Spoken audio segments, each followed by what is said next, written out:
John, I've got a question. Why is it in policing, training means sweat, stress, and scenario reps, but wellness means yoga mats and a PowerPoint about sleep? Yes, the great institutional belief that your amygdala attends tactical training and your prefrontal cortex goes to the wellness seminar. Right? It's like we've somehow decided you can either be sharp on the street or calm at home, but don't get greedy. You can't have both. Which is fascinating because neurologically, that's not how any of this works. The same brain running a high risk stop at 2 a.m. is the brain trying to fall asleep at 10 p.m. The brain doesn't just clock out. And after 20 years in law enforcement, I can confirm your nervous system does not care what the calendar says. It just keeps score. Exactly. Performance and wellness aren't competing. They're outputs of the same predictive machinery. Which means you don't have to choose between being effective on duty and functional off duty. Well, that's a conversation we probably should have had about, 40 years ago. Hey, better late than never. Let's start the show.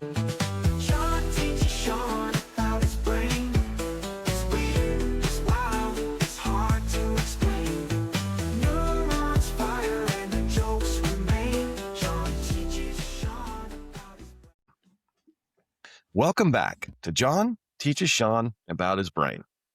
I'm Sean, and as someone with 2 decades in law enforcement and training, I've lived inside the traditional model. We train hard for tactics, we bring in separate programming for wellness, and then somehow we hope the two support each other. But what neuroscience makes very clear, and what John has been drilling into my head for 3 seasons now, is that the brain doesn't compartmentalize like that. Operational performance, decision-making under pressure, situational awareness, impulse control, emotional regulation, sleep quality, stress, recovery. These are not separate domains. They're expressions of the same neural networks. So today, we're unpacking how Preflex first reframes police training by starting upstream at the level of the brain's predictive systems, so that readiness and resilience emerge from the same foundation.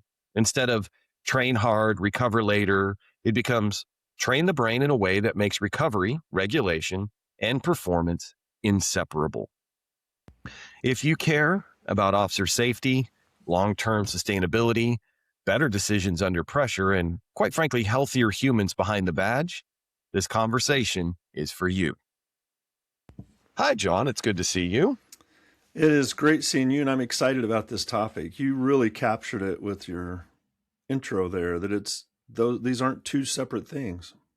Well, a couple of things happened. Number one, we had Jason Purdue on for a 2-part episode, but a big part of that was, his dog mean mugging me, but that led to the conversation about wellness. We'll just, for the sake of this discussion, just call it wellness. But I want to dig into that too. But so we talked to Jason about that. And then you had sent me an article about the UK police reform. And so I want to talk to you more about that, because I know you have people in the UK in law enforcement. I do not.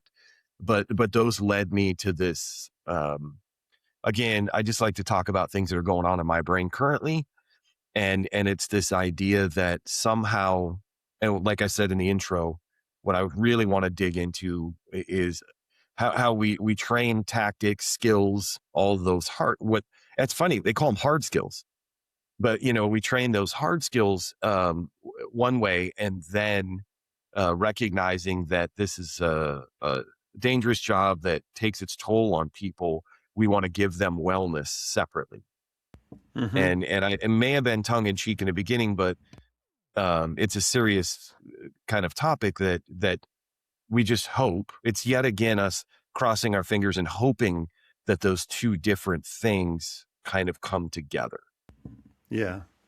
And it's officer safety, and then there's officer wellness, right? It seems like then you can say officer safety and wellness, but it seems like they're two separate things. And it's, to me, just from somebody on the outside looking in that's worked with law enforcement and training, it seems like what I hear a lot is our officers need to be prepared for what they're going to face. So we have to train them to be ready for all the dangers they're facing without the understanding or realization that some of the biggest dangers they're going to face is after the incident and having to deal with that and the fatigue and with what they see and the vicarious, trauma, just all the things that go with it that aren't talked about or a part of a training plan. It's almost like those are separate things in separate silos. Yes. And again, anytime that you're training in a silo, um, I keep using the word hope, but we just hope that you are able to put all of the, no matter how many silos they are, we train in these silos, and then it's our hope or our belief that somehow human beings can just put it all together when they need it. Yeah, I mean, we're giving you the information you need to keep you tactically safe. You got to figure Mhm. you got to figure the rest out. And knowing kind of, well, I was going to say what I know about the brain, but it's really what I know from you about the brain. But and again, if Jason listens to this, he's probably going to yell at me offline, but because I've been out of this profession for a little while, there have been advancements. I'll start off by saying I believe that law enforcement is leaps and bounds ahead of where we were. I don't want to say back in my day, but but still, there's so many things that we're relying on, and that's a lot of it is we're talking to the on channel about these things Mm-hmm.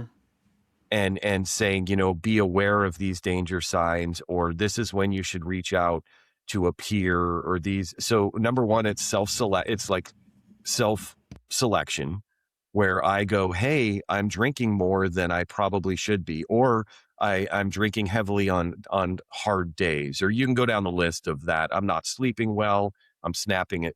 All of those things I kind of identify that and go, Mm-hmm. hey, I may need to talk to somebody. Yeah. And so there's that side where it's self-selection. It's, and then the 2 hours, 4 hours. I don't know what the, annual training is where we all get together. You and I have talked about this a lot, about the traditional training method of we all just gather into a room, have a really like a charismatic person like Dr. Gilmartin come in, or someone who is, highly respected in their field, whether they're a psychologist or whoever they are, and they come in and they give a 2 hour or couple of hour lecture to my on channel about, how to take care of myself, warning signs, whatever they go Mm-hmm. over. And then I go right back to the street again. Yeah. It's we let you practice the tactics, which is helping the back channel. You get to go through the motion of all the tactical stuff you're doing, and then we'll sit you down in a room and tell your on channel. We'll tell you about some of the dangers of that you need to watch out for and things that will help you with officer wellness. But then we'll go practice all the tactics again. We'll go to the range. We'll go through Hmm. Yeah. scenarios, but then we'll just tell you, and not even tell you that often. Probably, I'm guessing, but I don't know that there's that many seminars just about officer wellness or how well they're attended. Yeah. And when I said, wellness, I'm using that term because I think it's the accepted term, but I don't know what it actually means. Yeah, it could mean a lot of things. Yeah. Right. I mean, and so if you go through the laundry list of all of the negative, I don't want to call them side effects, but all of the things that we've seen, heard about, depression, ultimate, the suicide, but again, alcohol, PTSD, lack of sleep. There's a thing I saw called compassion fatigue. I think we've talked Mm-hmm. about that. I think I, so. Mm-hmm. but and like sometimes fitness, which goes kind of hand in hand with this, starts to suffer. There's all just this laundry list of things that can happen, and like I said, I think that the profession is trying as hard as they can to overcome some of these things. There's a bunch of apps out there, Mm-hmm. and the apps, of course, they all kind of do different things, but they're all like uh, have resources for peer counseling, find a therapist. In that article that you sent about the UK, Mm-hmm. I read there was it was like they called it trauma tracking software. Hmm. And I don't Yeah. know much about that. I should have looked into that more. No, yeah, I didn't look into that. I didn't look that up to see exactly what that was. I think I have an idea. So just hearing it, I have an idea, but I didn't look that up.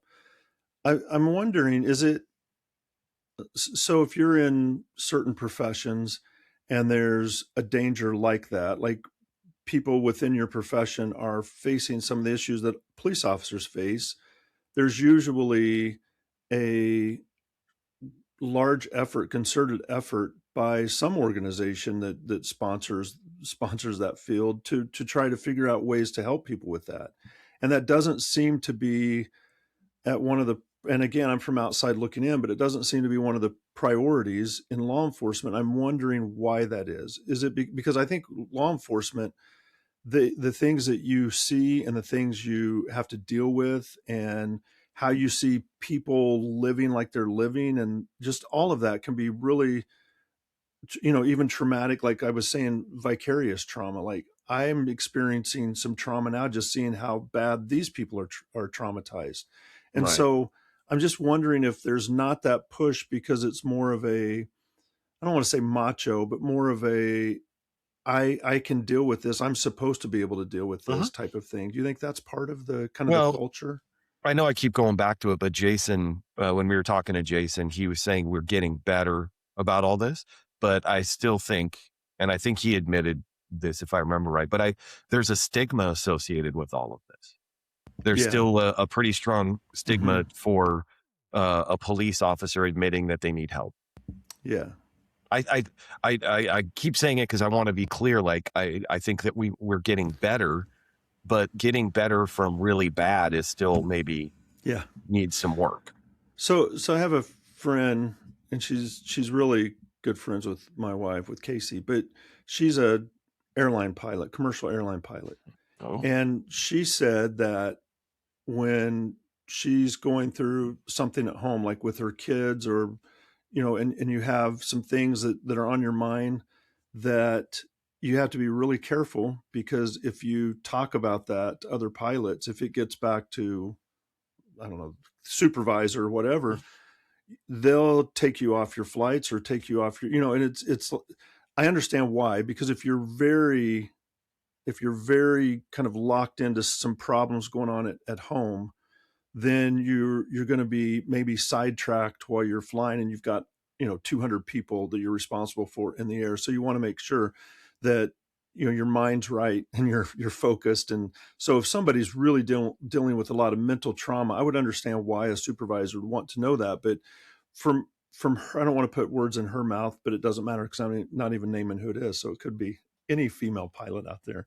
But she was saying that you know that other pilots don't even want to mention things as simple as, yeah, my kid came home late, we got into a yelling match last night, just in passing, because if somebody reports that, you never know, because they don't, the airlines don't want to be held accountable for that. And I'm just wondering if there's anything like that in policing, because if somebody is, angry at home, or there's been fights, and then they come to work and now they're a police officer with a badge and a gun, is it more of, I don't want to talk about that because I don't want that to come back on me, or is that ever thought of or talked about?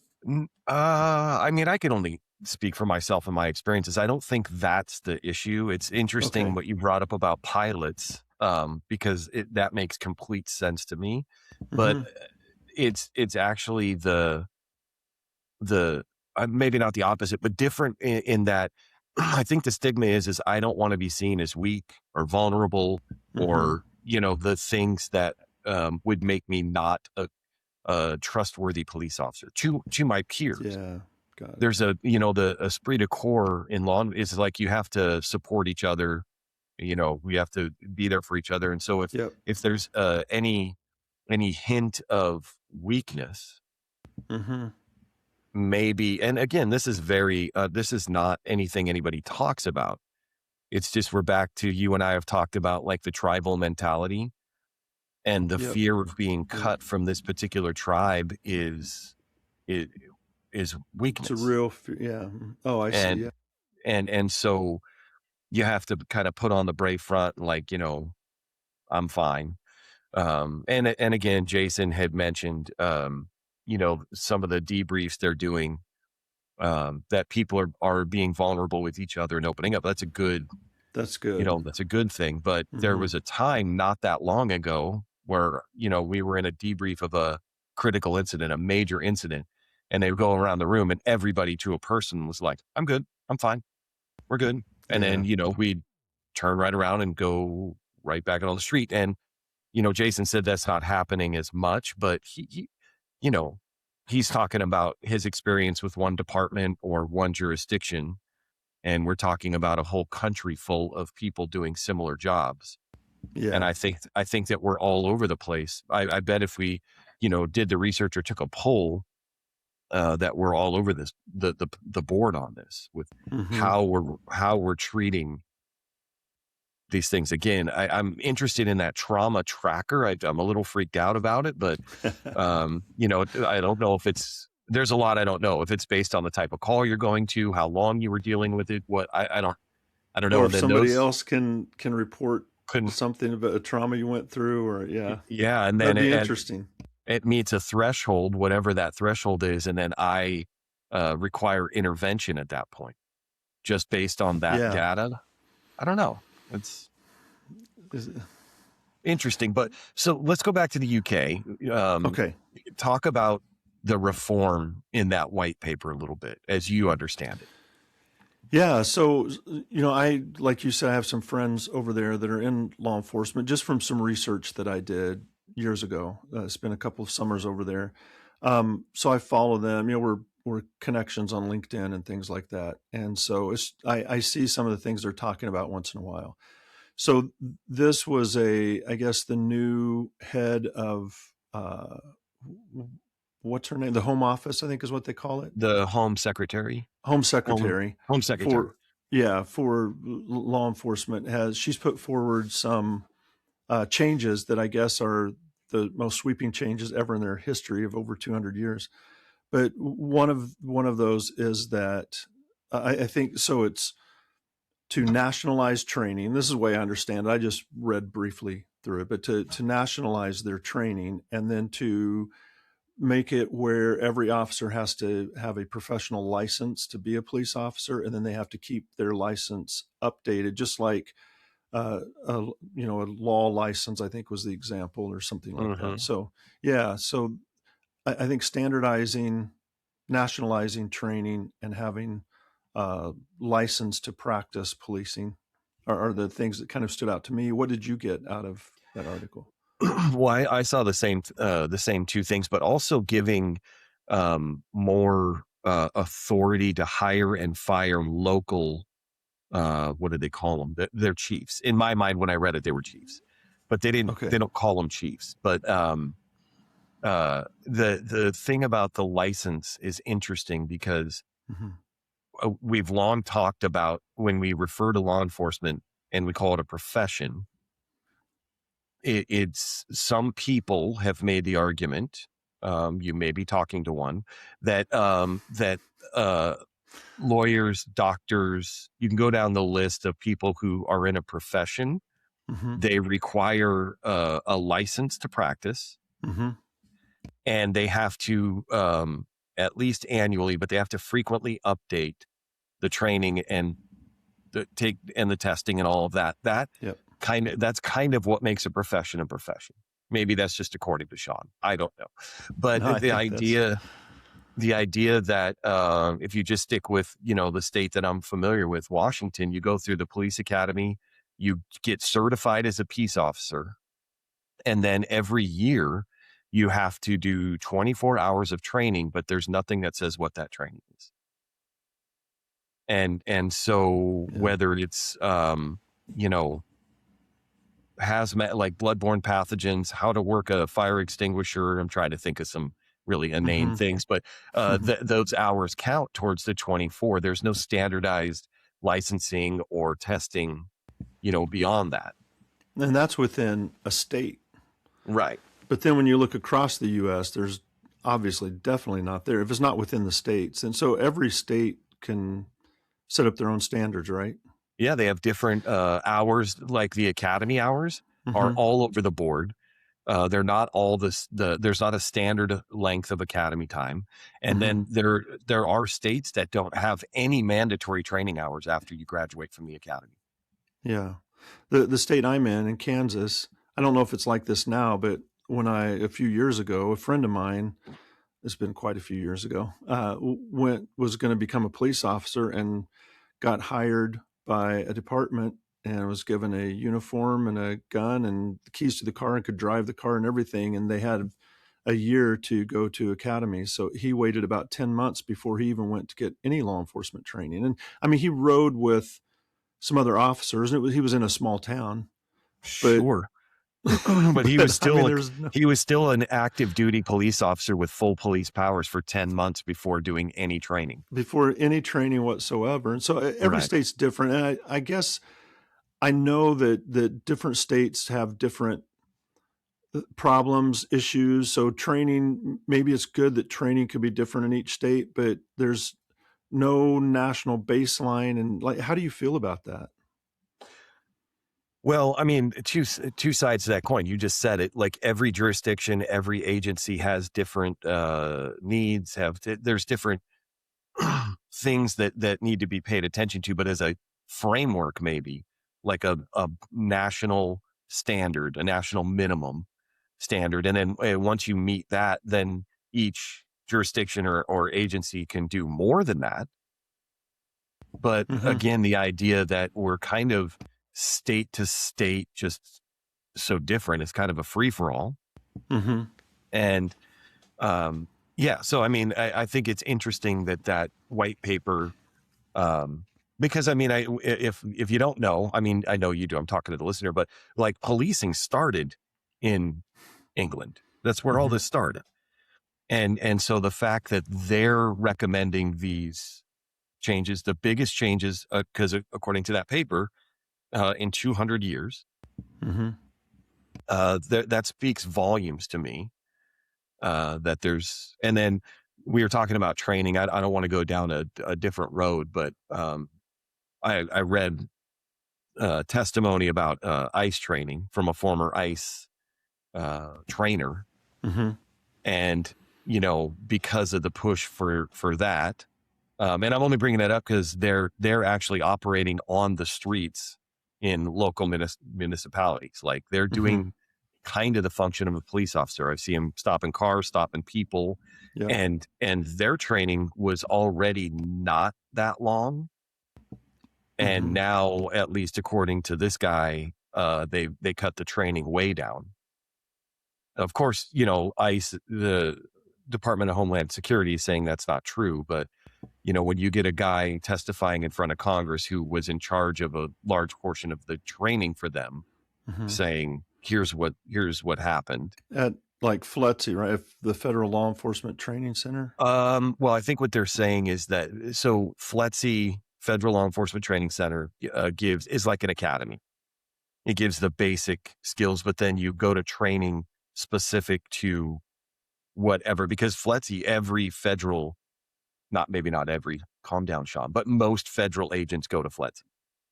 And so by that, I mean, like, whether you're whatever agency that you work for in the federal government, that's some kind of law enforcement entity, you go to FLETC.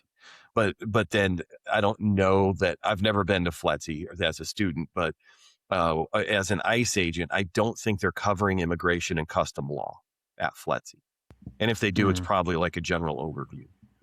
And then when you get out of FLETC, I think that's where you go to specific training that is around your job. Yeah. Okay. And because I think the main center's in Georgia, but they have places in like New They have Mexico New and other places, Mexico, right? New Mexico, and then Glen. But DC. Yeah. the training there, I think, is 13 weeks at FLETC. Don't quote me on that, but That that's sounds not very long. no. I mean, that's a long time to be in New Mexico, but I just mean, the training itself is sorry. So going back though, standardized level of training. Mm-hmm. But I'm really interested in. I don't know what it would look like. This is me just shooting from the hip, but like if every police officer had to be licensed, Mm-hmm. because right now the recourse that you have is to sue if something happens, an excessive use of force, some violation of your rights, something happens. Generally, there's the recourse is a lawsuit, Mm-hmm. and recently there's been an uptick in criminal charges filed against police officers, but that was pretty rare, and it's still pretty rare. Mm-hmm. And so those are the only recourses. If a police officer had a license, like Mm-hmm. a doctor, lawyer. I mean, if a doctor is accused of malpractice and the investigation finds that they're guilty, you can get your license pulled. You're licensed to practice medicine. Yeah, and then you can't go to the next hospital in the next town and start practicing again. I mean, you're done. Yeah. So if you have a license, because right now I just there's an issue here in Kansas City that an officer was finally released and told basically he agreed to resign as part of the agreement and that he would never be hired even for security around here. He ended up in his 7 years or 8 years on the force, younger, a young officer. I think he killed 5 people in three different incidences, or maybe four, but I think three different incidences. And almost all of them were questionable. And he was cleared in all of them, but they were all like, ooh, that's right on the line, And so, and the city paid a lot of money in lawsuits on almost all of them, but they kept, letting him, but he would be put on leave for a little bit and then he would come back and then he got into another shot and killed somebody else and then put on leave while they investigated. But the recourse was you can no longer apply to be a police officer in the Kansas City or in that county, Mm-hmm. Jackson County, but you can go to the next county, Cass County, and be Yeah. a police officer there because there's no license for it. It's just we Right. don't want you, misbehaving here with us, but you can go somewhere else. Mm-hmm. And so again, going back to licensing, now if you are found of any, obviously there would be a rigorous process. It's not just, you just can't run around pulling licenses. But Yeah. if there's an accepted practice of, a complaint is filed or a major incident or whatever happens, it's investigated, and you're found to, in medical terms, committed malpractice. But, Mm-hmm. if you did violate somebody's rights, you did use excessive use of force, you did, any of those things, you get your license pulled, you can no longer be a police officer ever, anywhere. Mm-hmm. Not in Cass County, not in Louisiana, not in Colorado, nowhere. Yeah. And I know what a lot of cops would be. I know they would bristle at the idea of that. But I think that when, if you were to take emotion out of it, I will tell you this, just my opinion. Um, I think that nobody hates bad cops more than good cops. I Yeah. know the public Yeah. is up in arms about bad cops and all Bad that, cops. but Mm-hmm. nobody hates bad cops more than good cops. Yeah. And I would just say cops. Just cops in general, because they're, that makes everybody look bad. It Yeah. tarnishes all of that. So again, just my crazy ramblings, but it's a really interesting prospect because we talk about, law enforcement reform. We talk about all of these things. It's like, I have not heard, and maybe I'm just not in the right circles, any talk about licensing police officers. No, I hadn't either till I read this. It's really, really fascinating. And then I'm assuming if we were to do that so in the UK, if they go to the licensing, then that would nationalize their training because everybody Mm-hmm. would have to, for the license. And so that might do the same thing here in the US. And, I know the UK is a lot smaller than the US. Yeah. Um, it's smaller than, I don't know, like a couple of, I mean, several Trying states to are think of a bigger than, state that's comparable, yeah. but But it's like, uh, so right now, even though, so it's, yeah, like a state, it's not much larger than the state of Washington. mm-hmm. And so but even that your state doesn't have, training, across the state. So they don't either. And when I was over there, I was doing some research with the driving school, and their driving standard, that they call it, is nationalized. And this is from memory. So maybe I shouldn't even say this because I'm going off of memory, because it was, when I heard it at the time, I was like, wow, that's interesting. They said that their policing isn't standardized, but their driving is, because if the royal family is at their castle in Edinburgh, Scotland, or whatever, they want the police drivers there who, to be able to be at the same standard as the police drivers in London who are in the motorcade and things like that. So, and when they go to their different castles and travel to different places, they want all their drivers at a certain standard, which is police drivers. So when you police say drivers, policing there is not nationalized, but police driving. But police driving is, and they I guess they have a set of drivers that travel just with the royal family, but there's a lot of driving around, just whoever's driving the one car with King Charles in it. There's others as well. So they want to be sure that everybody understands and is at a high standard, which makes sense. But it also, you would think that the policing itself would be nationalized. And I just think to me, that's just sounds like a good idea. And licensing sounds like a good idea. But again, I'm on the outside looking in. So, I keep saying doctors and lawyers. I know there's more cosmetology, professions you have to pass out a board there and get a license and to practice that, right? To cut people's hair. And there's a lot of them. It's funny that you bring that up, because I couldn't name the states off the top of my head, but there are several states that their police academy is shorter than cosmetology school. So true statement. That's another argument for nationalizing it. So let me, boy, I went all over the board with this, but we're talking about something I'm somewhat familiar with. So I get all, amped up. But that's good. We started this talking about wellness. Yes. That's right. Well, let me, we're talking about not separating wellness from tactics, training wise, and not to think of them separately. Separately. Right. And so let's talk about, we'll do a little shameless plug for you and I both, but Preflex, because like anything good, I think, but it's constantly evolving, right? Like every project we take on, every research project that we do, we learn something, we apply it, we're always trying to evolve. And so can you just talk 30,000 foot view, how Preflex first addresses these two things as one? How do we do that?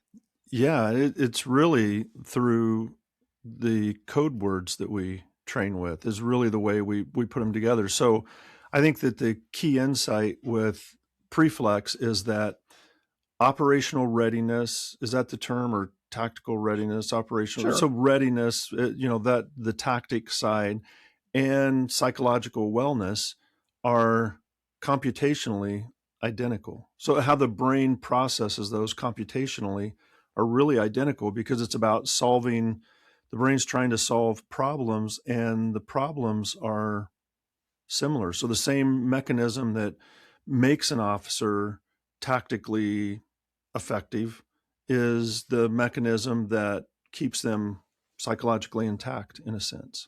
So hang on. Let me. So I'm showing up to the station to start my shift. Okay. And I show up, go to the locker room, and put on my gear. So I have a bulletproof vest, I have a uniform, I have a gun, I have all my equipment, put my boots on, I'm ready to go. And then everybody has their own process, but I sit down on the bench in front of the locker, just kind of like get myself mentally ready, like what you call, I would say, that operational readiness. I have all of the equipment that I need, and then mentally I kind of take a deep breath and go, we're going to work now. Like, this is get ready. And then I go into the briefing room, me and my squad, our sergeant briefs us, and then I go hit the road. Can I stop you? Sure.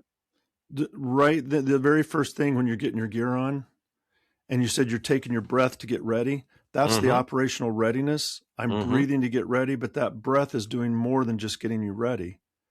That breath is also interrupting the like hyper arousal about what might be coming up today. If you're taking a deep breath to get ready, that deep breath is also kind of stopping some of the anxiousness about what's going to happen. That's the wellness coping side. So as you're as you're using the code word breathe to take a deep breath for operational readiness, that's also helping with wellness and coping.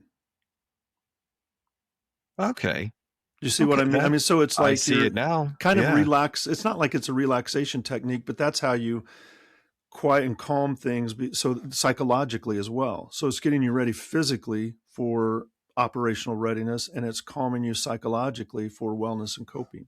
And then you said you go to your meeting to go to your just. So continue on. I just wanted to point that out at the very Well, no, beginning. It's doing both. I was just that's really it is, and again, I'm speaking personally, in generalities, everybody's got their own process, but Mm-hmm. I was just trying to like, kind of give a little bit of what operational readiness might look like. That's all I was trying to Mm-hmm. achieve with that is I'm, physically ready. I'm equipment wise ready. And then mentally I'm ready.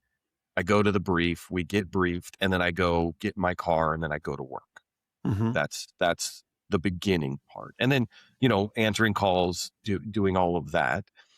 But yeah, so you kind of already answered this. I had a route in my head, but then I go Sorry. to, but then no. It was really great how you tied, cause I said breathe Mm-hmm. and you tied those together, but I show up on a call that's a little bit, elevated, Mm-hmm. uh, maybe not even a critical incident, but there's a lot going on.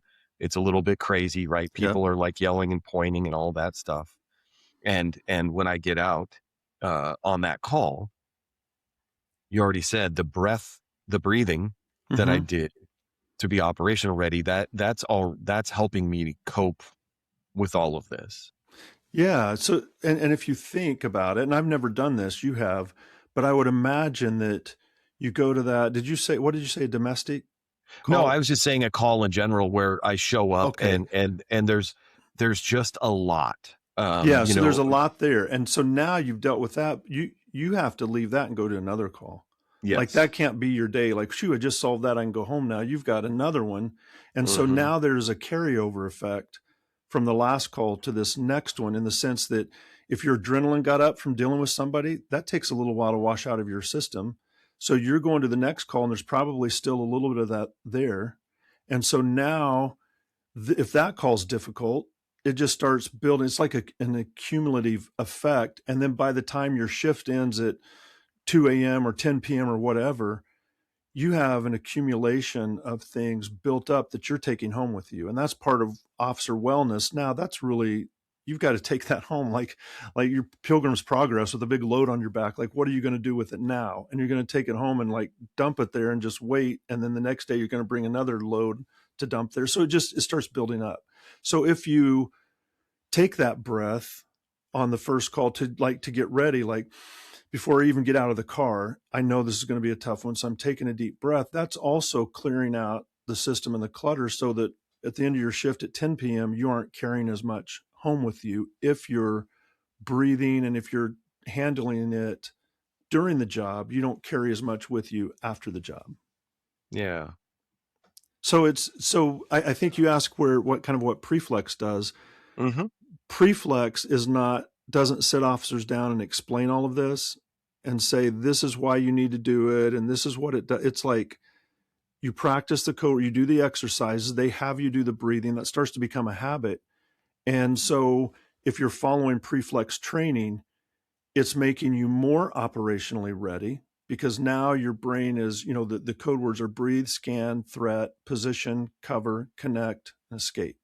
So those 7 concepts, you're brain is starting to say, oh, this is how we're needing to see our world now is based on these 7 concepts. So now I don't have to think about where is my escape route and it's just, you walk in and your back channel, the non-conscious brain that clicks, and it kind of knows it just knows where that stuff is. And so you're not having to spend energy thinking through it. You've trained your brain to look for those concepts and to process those concepts. So you're more operationally ready. But each of those code words that I just mentioned has the kind of the flip side of the operational readiness and the psychological wellness attached to it. So as you're working through one of those code words, it's having 2 effects. Because this is where for Sean, I feel very comfortable in saying that I know the code words and I know how to apply them to the tactical word. We keep saying tactical, it's driving me nuts, but tactical just means black with Velcro on it to me for some reason. But again, the point is like, I can take those 7 code words and apply them to police skills, functions. But I don't actually know how to apply them as well, if at all, to wellness, to this thing you're talking about. So again, selfish Sean, I wanted to do this episode for me because this is where I wanted to get to. I wanted to learn about the other side of this. Yeah. I don't think so I want to talk about it. So I want people to know about it, but I don't think you have to know it to practice it or for it to work while you're practicing it. So like there was a friend, it was a colleague of Casey's that was teaching where we used to live. And her husband was a police officer and was on the SWAT squad. He's been an officer for 25 years and very tactical. And when he didn't want to do anything with anybody but his few friends in the department, and they struggled with that. And so she would make him come to events with other teachers. And so I just remember the only time I ever met him, because he never showed up that much, but it was at another teacher's house. This teacher had like invited several, it was in an elementary school, so several classes that were together, all the teachers in those classes. So we all showed up with our dishes to have an evening of talking and all that. And he went and stood in the corner, very rigid, with his hands kind of behind his back. And he was just looking back and forth like this, just scanning the whole time. And it was really kind of awkward. So I just went over and said, "Hey, how's it going?" And he glanced at me briefly, but just looked right back and said, "It's going all right." And just, he wasn't looking at me while he was scanning the room.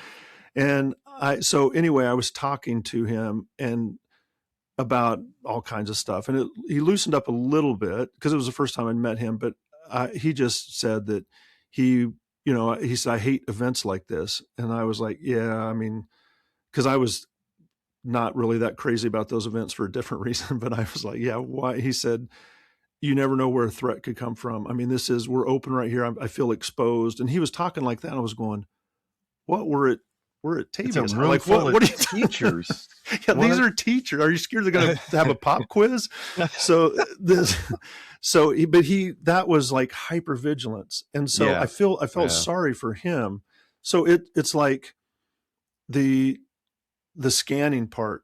His scanning was just always on. He couldn't break from that. And so when you're thinking about like scan to broaden your approach, like for operational reasons, tactical reasons, it can also be for, breaking that tunnel vision on hyper arousal and not just being focused on what the dangers are. It's kind of the psychological wellness side.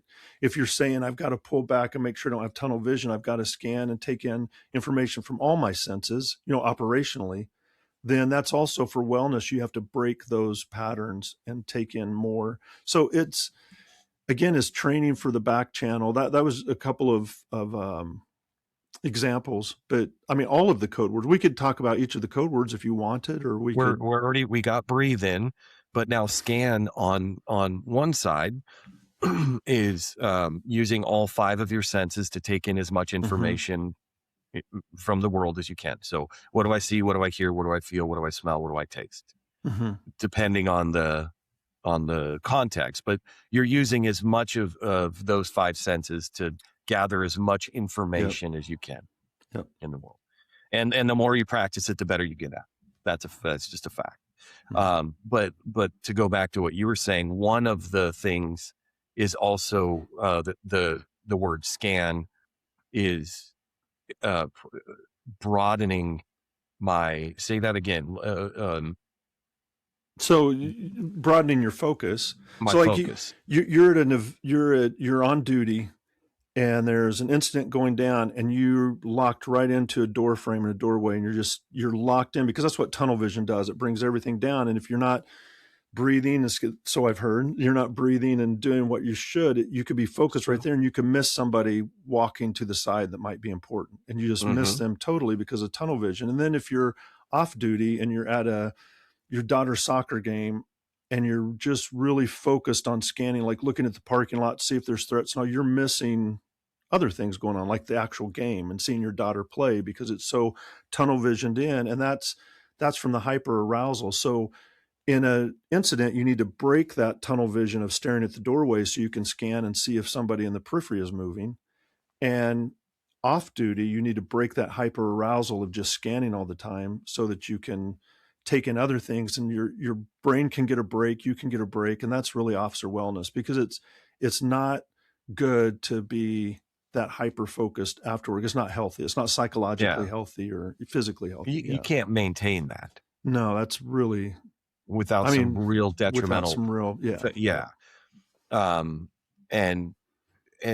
I just as you were talking, I just realized, as I'm practicing mindfulness, I'm scanning myself. I'm scanning my internal, what's going on. And so that could be used for that as well. I just realized. Boy, I'm learning a lot already here. So, but then that goes back to threat, the story. And I'm not making fun of that poor officer, because I couldn't imagine being I felt sorry for him. That teacher party and just being so locked in that you just think about everything that you miss. Yeah. As a human being. Yeah. You know what I mean? It's like you're so focused on, somebody could come through the door with a machete and we're all exposed. And it's like, we're over here having white cake and talking about kindergartners. Like it really hurts me to think about that. But, but threats, again, when it's appropriate, and not only people, but threat areas, vehicles, footing, right? Like threats, you can expand on what's a threat to me. We can also talk about like threat to my ego. Threat's a big one. But what about the other side? What about the wellness component? I think that so where threat can have psychological harm is when threat becomes like, again, I'm using hyper focus a lot, but it's where everything starts to become a threat. So your spouse's tone of voice is now a threat, and your system reacts in the same way to that threat. Or your child, like a sudden movement, like to lunge for a hug or something, it's a quick like reaction to knock away. It's just like everything might be a threat. And so it's kind of the computational root maybe of like compassion fatigue, because you mentioned it earlier. Like I've seen so many bad things. I've seen so much stuff that I have to be on guard to guard myself, and it's that fatigue. And so threat becomes everything that's happening is a threat to me, and that's not psychologically healthy either. So being able to identify threats. So it's hard with each code word. Now that I'm talking about this, they all go together so much. So, if you breathe and you scan, you broaden your scanning, then that helps with threat detection. So now you're starting to more appropriately identify threat. So on the job, somebody reaches for their waistband to pull up their pants, and you immediately think they might be pulling a gun. And so you have to be able to decipher that, like the context and all of that. But it's like your kid lunging at you for a hug. That's not a threat. It's just that same thing of identifying what really is threatening and what isn't. I'm glad you pointed that out, because I may have boxed us in a little bit with the way I approached this, the trying to take the words and individually kind of help me understand how they apply to wellness, but they all No, overlap they so overlap, much. but I think it's good to do that. I think it's good. Okay. Okay. I think it's good. Yeah. It just, Um, they're not all going to be, I won't have perfect, because I'm kind of coming up with these examples as we're talking about it. So I like it. I I probably like should it. think about it a little bit more. No, no, no. This is good. This is good. So, breeze scan threat position. So again, Position. position where I am in the world, in relation to other people, Mm-hmm. and just again, how close, how far away I am to people, who those people are, what they're doing, Mm-hmm. um, vehicles, right? Like it's just now Yeah. it's where am I in relation to all of these things that could matter to me. Mm-hmm.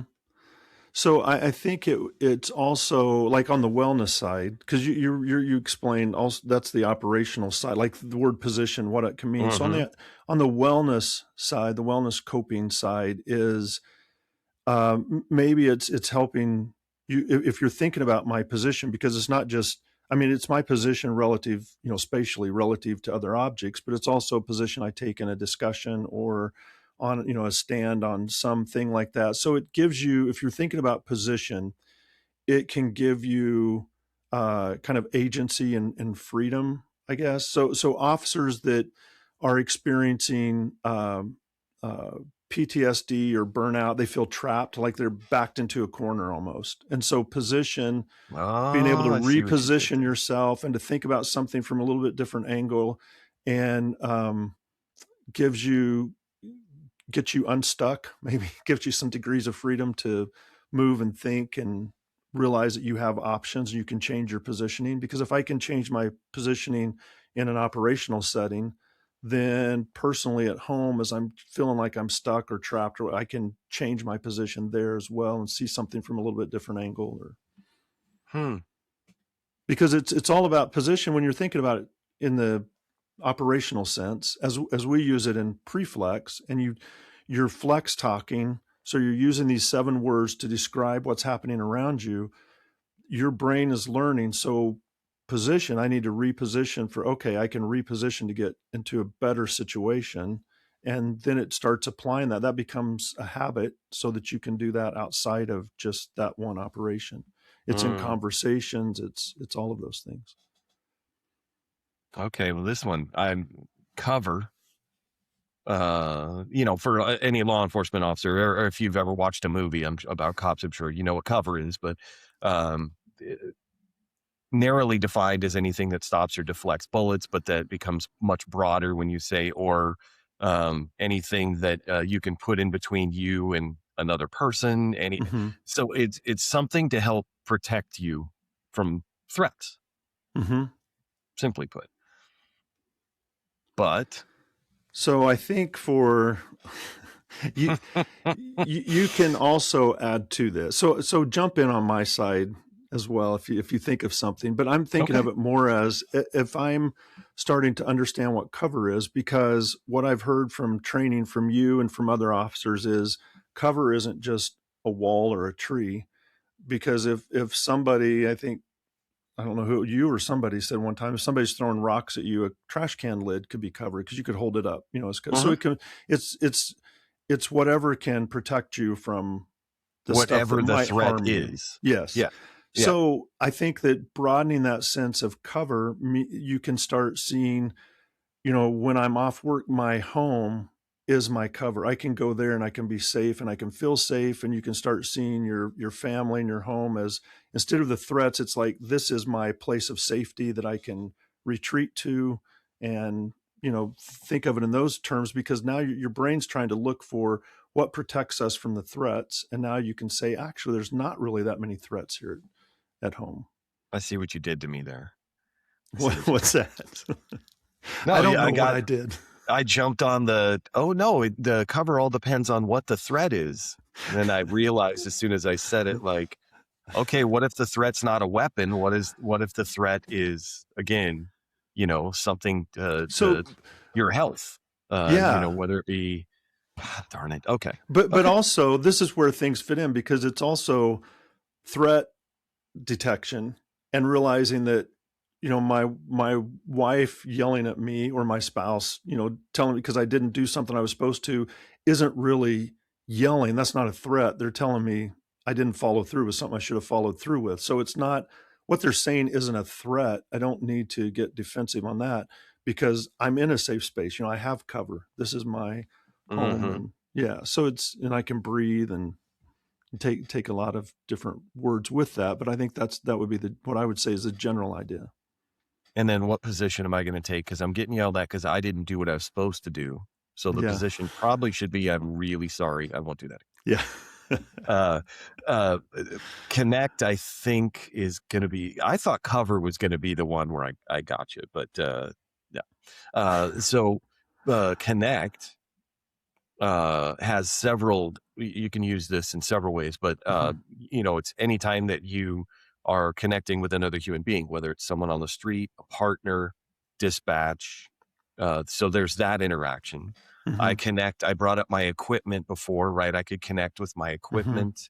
But then also from an emotional standpoint, connecting my feelings to the moment, whatever's going on in the moment. Yeah. So, sorry.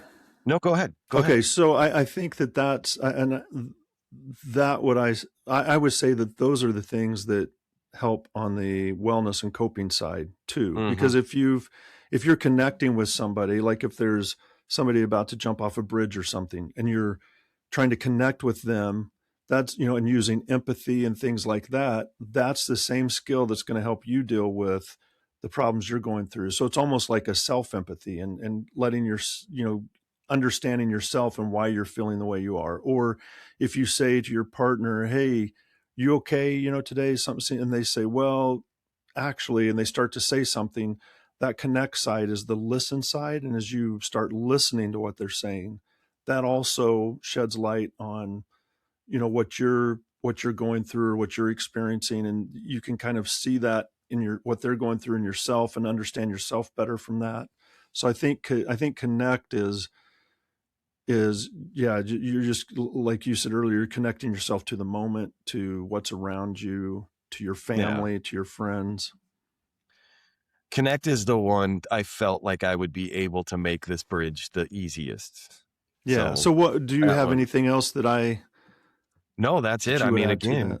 connecting what I'm why I'm all of these, the connect for me has always been the easiest to wrap my head around. This is it applies to what I'm doing in the field, but also what I'm doing at home or when I'm not in the field. That one, again, connect seemed to be the easiest. But now, final one, escape. So escape, just like it sounds, is in training Preflex with law enforcement officers, this seems to be the biggest contention. I think you and I together, we've had a lot of cops say, hey, can you change that word? We don't like the word. They don't like the word that escape. word. And it's like, no, it doesn't mean run away. Yeah. That's not what this means. But yeah, escape for cops just carries this negative connotation that I get, but I don't get some of the reactions that we got. But escape just might mean repositioning. Like a little bit of a retreat to another area where there's better cover. See how the words, overlap. But now I'm thinking, okay, but so escape is just how it sounds in the field. But now when I'm not in the field, when I'm not doing policing. Yeah, we've talked about a couple of things already that I think this fits with. So one of them is when officers, it's that sense we just have to tough it out, like that culture that says just tough it out. Escape says, this isn't sustainable for me. I've got to make a change. I've got to do something different. What's happening isn't good. I need to escape this. So it's not just tough it out. It's why just tough it out? Because I can, like you said, I can reposition to a safer place for more cover and deal with it there. I don't have to tough it out here in the open. So I think that's probably one of its main uses. I'm trying to think. I had two thoughts and we'd talked about both of them already.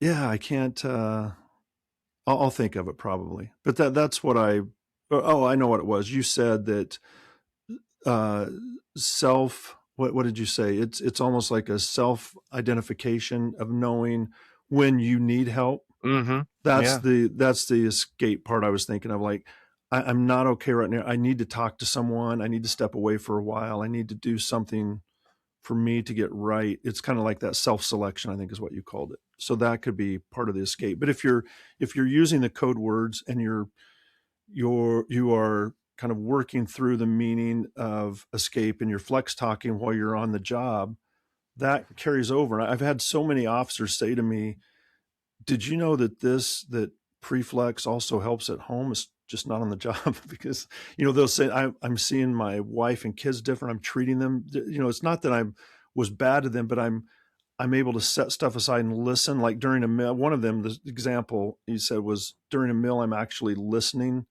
to my kids' stories from school that day. And I always thought I was listening, but now I'm really listening, and everybody can tell it. That my kids are happier. My wife's told me she's happier, that it's just changing the dynamics in her house. And he's like, I don't practice this at home. I'm like, yeah, but you take your brain home with you. So the brain you've been training at work goes home with you. And that's kind of the power of the code words, is that as you use them and you train with them and you're thinking about them in a operational mode, tactical mode, operational readiness, as you practice that, that changes how your brain processes. It's filtering all this information coming through, and it's filtering it through these new filters you're building, and it's filters both the operational side and the wellness side both get filtered through there, because the same part of your brain, the same parts of your brain are, computationally responsible for all of your behaviors. So it's the operational side and the coping side, is the same brain's doing both of those. Yeah. That makes the most sense out of all of. There's been a lot of things that you said that make sense to me, but the idea that it's the same brain that we're taking with us everywhere. And if we're training, we're back to the silo thing, right? It's the traditional method of like, we're going to train the brain in two different ways and it'll sort itself out. Yeah.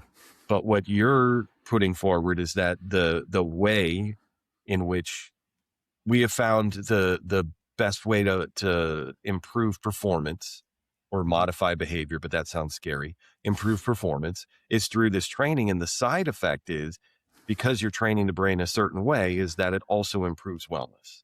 So should that go on, like when they talk about medications on TV, it says also causes internal bleeding, diarrhea, blah, blah, blah. They go through all these things. Should we do that with Preflex? Also helps you cope and become Cope, more more resilient, psychologically more more emotionally resilient. intelligent, more, Well, maybe that's the warning label. Yeah. but you can also think of it this way. When you train with Preflex, it's telling you're building the schemas around the seven concepts, the seven words we're saying. So you're building your scheme, your mental schemas, the mental hardware around those things, and you can use then you use that for operational readiness, because we don't train anything about tactics. We don't tell you how to do policing. We're Right. getting kind of the mind. So we're upgrading the hard drive in the mind so that it can process how you've been trained to be a police officer. So it just makes you understand how to apply that training better, but it also applies the wellness and coping better. So it's not like we're saying we're training tactics that can also work for this. It's like we're Right. training the brain how to process, which will help you with tactics, but also help you with coping. Yeah. Yeah.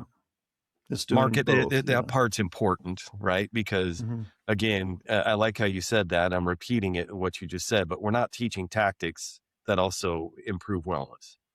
Right. We're just training your brain in the way that we know it works. And there's positive effects in both domains, but yeah, as opposed to, again, wear your seatbelt, get 8 hours of sleep. And, if you start to feel this way, call up here. I'm not into, that sounds really snarky, but, like those just, I don't know. It's frustrating to me. That's what started all of this, is I just want better for my people, but, Yeah. it's Yeah. hard. It's hard. It's So hard. It is. Well, I appreciate you indulging me that, John. That was a Good, good. crazy topic that like I said, I got to get this stuff out of my head or it'll drive me crazy. No, So, I enjoyed that. And I think it's, it's another way to look at Preflex, to understand Preflex. And it's also talking about the profession and what we can do to help. And Preflex helps, but we also talked about some ways maybe licensing would help and, just the accountability side. So I yeah. think we covered a lot of interesting things today. I enjoyed that. Good. Good. Well, thank you very much. I learned a lot.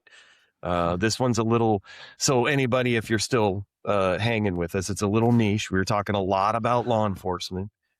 So hopefully you made it through. Maybe you learned something. Maybe you just like laughing at me. I don't know, but I appreciate it either way. And don't forget, like, follow, subscribe the show wherever you're listening to the show. Hit us up on socials. His TikTok is going crazy, John. I didn't even mention that, but it's really cool. Thank you. It's really cool. Yeah. Good. So yeah, everybody take care of yourself, and until next time, we'll see you then.